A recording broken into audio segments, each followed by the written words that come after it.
Hey guys, welcome to Coffee and Crime. I'm your host, Astrid, And Vanessa. and we brought back these two goons, Ruben Coby.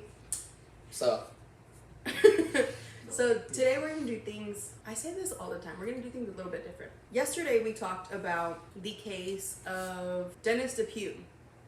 The day before that, we talked about Sylvia Lycan. So as you can see, we've been talking about a bunch of murder cases and all that.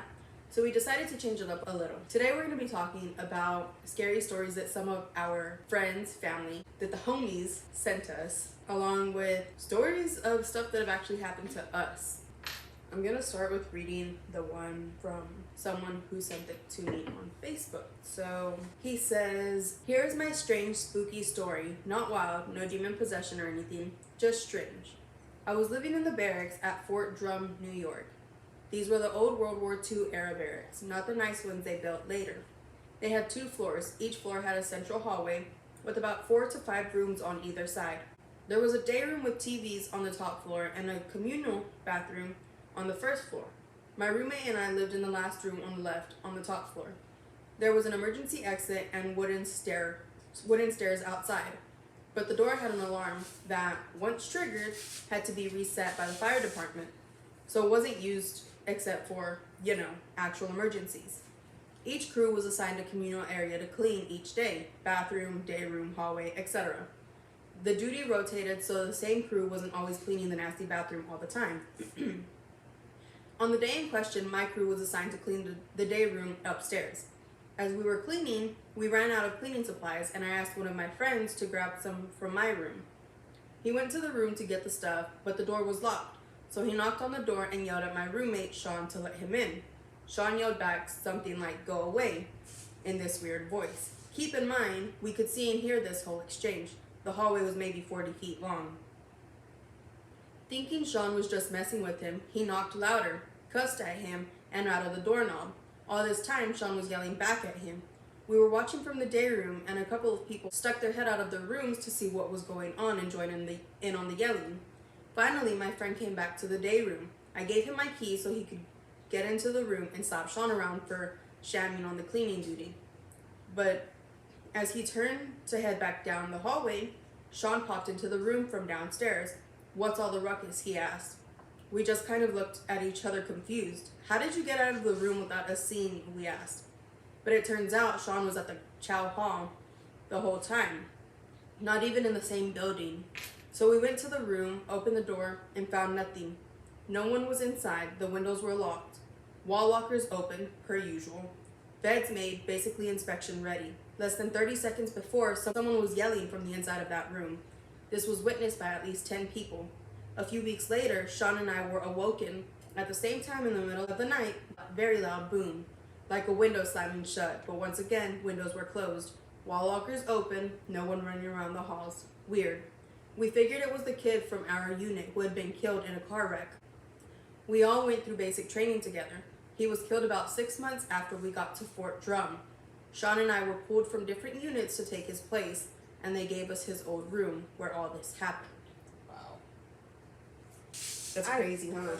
I don't know what I would Scary. do if I heard somebody talking to me on the other side of the door and they just pop up right behind me. Imagine you're going through basic training, like just as bad as that is, and now you're haunted as well. So, I was skeptical of ghosts and spirits at the time, and I was actually outside smoking a cigarette with my brother-in-law. We were just talking, and I would always just kind of pretend that I would pass it to him, and he would always say no because he's not of age. When my brother? Mm-hmm. Okay. No, I didn't give it to him, I would just act like it. He always said no. Okay. Anyway, so at one point we were just talking, and he was looking at me. Sorry, he's sitting over there. But he was looking at me, and out of nowhere, I just got pushed back. Like it felt like somebody just poked me really hard right in the middle of my sternum, and I didn't know what happened. And I asked my brother what happened, and he's like, "Oh, that's probably a little boy." And I'm like, "What are you talking about?" And I guess I had made a commotion because I was pretty shook up at the fact. And Astrid came out, and she was like, "Are you talking about the little boy?" Which blew my mind because how would she know? She was on the other side of the house. But yeah, that was when I found out that there's a little boy that used to follow Astrid, and he wasn't very happy about me skipping him because I'm sure he smoked cigarettes in his time. Probably so. Did you offer? Yeah. So like every now and then I would just hold the cigarette out for him, just give him a puff. The floor is yours. Well, so we have this thing that we do that we watch these certain YouTubers and they post like about every week. So we will watch them and we'll save them till the nighttime to watch them. When we watch them, I will kind of sit right here at the table because the couch area is right here where we watch the TV and the table area is right here. And normally everybody's in the living room watching the YouTube video, and as we're watching the YouTube video, I catch myself every 3 minutes or 5 minutes. I'll look over my shoulder just constantly because I feel like someone's watching me or someone's behind me or someone's there. But I just never paid much attention to it, but I would notice, I would catch myself just looking over my shoulder, but I guess it was just, like, because we're watching some scary YouTube videos. But turns out, about 3 or 2 weeks later, Astrid finally mentioned, she says, I think there's a boy that followed us home. I said, what are you talking about? She said, well, you guys were messing with the Ouija board, right? This isn't the Ouija board. Or you guys were just communicating with it? We're communicating with a spirit. And they said they forgot to say goodbye, so they said there's a boy in the house because she was on FaceTime with your little cousin. No, she's niece to one of my aunts. And she mentioned that there's a boy behind a recliner. Do you want me to tell how this part started? Yes, please. Okay, so where we're facing our kitchen. In our kitchen, above our island, I have this like little clown thing thumbtacked to the ceiling. So he's just like floating above our island. Well, the lights were off in this area and we were sitting in the living room watching, I don't know what we were watching, but I turned around and took a picture of my clown. And I sent the picture to my aunt and I was like, look, my clown. And she calls me right away. And I was like, oh, maybe she's calling me because, the kids or something. I answer and she was like, hey, my niece has something to tell you. And I was like, okay, like what's up? She said that she feels like there's something in your house. And I was like, excuse me? I'm What? sorry? Repeat that?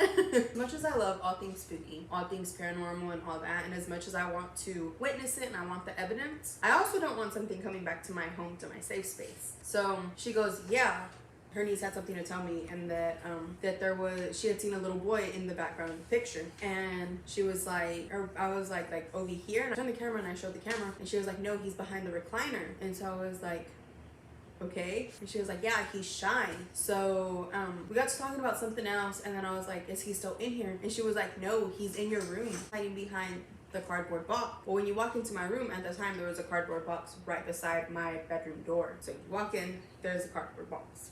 Which made a lot of sense considering the fact that we never really heard it, but we just felt it. Like we just felt the presence, I guess. We would hear it sometimes when Astrid was home. When Astrid would go to work and me and Ruben would be home alone, we would hear stuff inside Astrid's room. And we'd let her know when she would come home that we heard stuff in her room, and she would be like, no.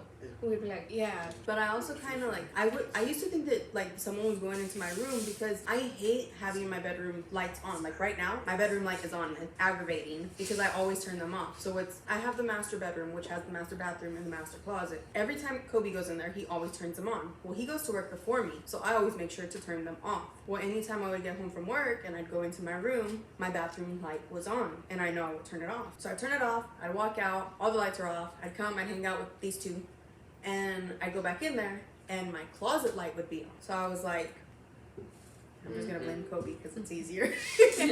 That's what constantly kept hearing noises inside the room. But me, just the way I am, I just kept brushing it off. Wasn't it just the other day that I had gone to the store and I told you I was going to the store and I got back and you were like, you're still here? And Yes. I was like, I'm just now getting back. Dude, I swear, like, even last night when I was laying down on the couch, I could have sworn I felt you tapping my head with your finger Oh, yeah. on top of my head. Okay, I so swear. me and Coby were sitting on this couch, right? And Ruben is laying down on that couch. I had my hair down and I reached up behind me to like scratch my head and I was just playing with my hair. And Ruben goes, F you. And I was like, and I laughed because, Ruben doesn't talk to me like that. And so I laughed and I was like, what? And he turned around and he just stared at me and I was like, what? Are you going to tell me? And he like didn't say anything. He turned back around and I was like, tell me. And he was like, I felt you poking my head. I was like, I swear on everything that I love, I did not touch you. It felt like someone was actually tapping my head. Like, it felt like someone was like had their finger and just tapping my head. Yes, like directly on top. and I could have sworn I thought it was her. It felt super, super rude. I was like, what? And then the last time when Astrid wasn't home and it was just me, I was laying on the couch and I heard somebody walking in your room as if they were walking from the room to the bathroom or something. That's what I'm talking about. When I told you that I was gonna go to the store and I got back and you were like, you're still here? And I was like, no, I'm just not getting back. And you're like, I literally just heard someone walking in your room. And Coby was at work. I did not think much of it at all because I really thought it was you. It sounded like you were in your room. It sounded like actual footsteps. And that's why I wasn't really tripping. But when you came home, I was like, you're still here? And you said, no, I just got back. Yeah, at instantly I was like, wait, what? I'm getting out the house the second I hear footsteps and nobody's home. We're going to cleanse the whole house. And Well, and the last time after the whole thing of us going back to the cemetery. Oh, the cemetery one. Yes. The gravel. it sounded like there was chains like just dragging on the ground. Sounded like boots, like Yeah, crunching on like Yes. this gravel. right behind us. And we all heard that. We actually have footage of that night when we went because we went to go say goodbye and whatnot. And so we were walking, you know, just talking, and I had my app open. And Vanessa had been hearing things. Mind you, like she was standing like a few steps behind us, and she was like, y'all don't leave me behind, and she like ran up beside us. And so we're walking, you know, we're talking and everything, and then we hear it, and me and Ruben just stopped, like instant, like instinct just stopped. And when I look up at Ruben, he was like, you heard that, right? And I was like, yeah. It sounded like boots crunching on loose gravel. Like I wish we were able to hear it on the actual video, but like it was so hard to hear because of all the wind, and we had a thing on the phone where we could communicate. But when we heard it clear as day, and we all instantly turned around and said, yeah, no, we're gone. Because it sounded like someone was actually following us behind us. It sounded like footsteps. And the reason why I had ran up to them because I was like a few steps behind them. Everybody was walking ahead of me, and I kept hearing footsteps walking behind me. And I turned around and there was nobody there. So I was like, what the hell? So I ran up closer to them because that just freaked me out. And I thought it was just me hearing stuff until they all turned around, and I was like, yeah, I'm not hearing stuff. I have a story to tell. Go for it. Well, before we moved into this house, it was just me, my brother, this one, and another one. It was just the three of us living there at the time. They were working late, and I was home alone, and I just sticked in my room most of the time, especially when I'm home alone, because I don't know, I had a nasty feeling about that house in the first place, so I wasn't really just out and about in the house myself. And I kept hearing some footsteps inside the living room. I'm home alone, so I was just thinking my brother maybe came home early from work. I walked out and I checked around the house yelling Ruben's name, and nobody said anything, so I thought it was my brother trying to like prank me or something. So I literally checked everywhere around the house. I even went outside and everything. There was nobody. And so I went back to my room thinking nothing of it, and I was hearing little kids laughing.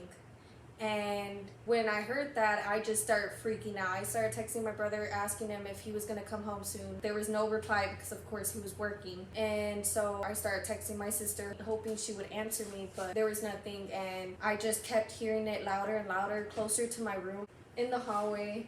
And I kept hearing, like, little tiny footsteps walking down that hallway. The dishes were moving, so that just creeped me out even more. I called my sister crying, telling her to go pick me up from the house because I could not stay there any longer, because it just creeped me out to the core. Because I also recorded on my phone, but right now I cannot find the footage of me recording. But that night I showed my sister the recording of me hearing the footsteps, and she was like, yeah, you can hear footsteps. I was like, I was laying on my bed, nobody was home. And after that night, I keep trying to find the video, but it's nowhere to be on my phone. It's nowhere found on my phone.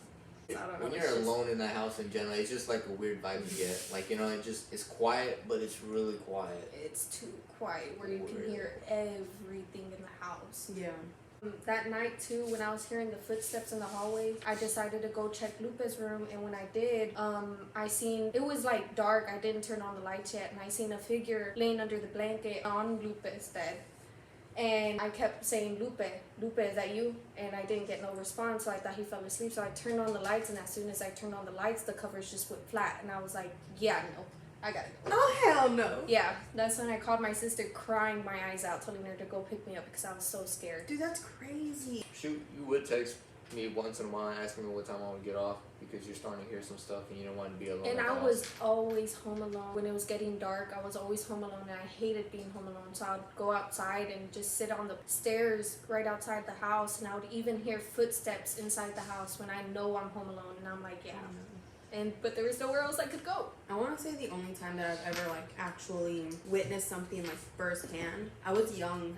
I was in elementary school, I believe, junior high elementary school, and in my hometown, we lived in. I call it a two-story because it had an attic, and my room was in the attic. It was huge, so I wasn't complaining. But I remember it was super cold outside. Like it had been snowing, and so my mom had told my dad to go turn on the fan so that it could heat up while she got my two brothers and my sister ready for school. And I was upstairs getting ready for school, and my mom was yelling for us to come on because we're gonna be late. And so she put my siblings in the van, and so like maybe like let's say like this is where the stairs start. You can't even see this little hole.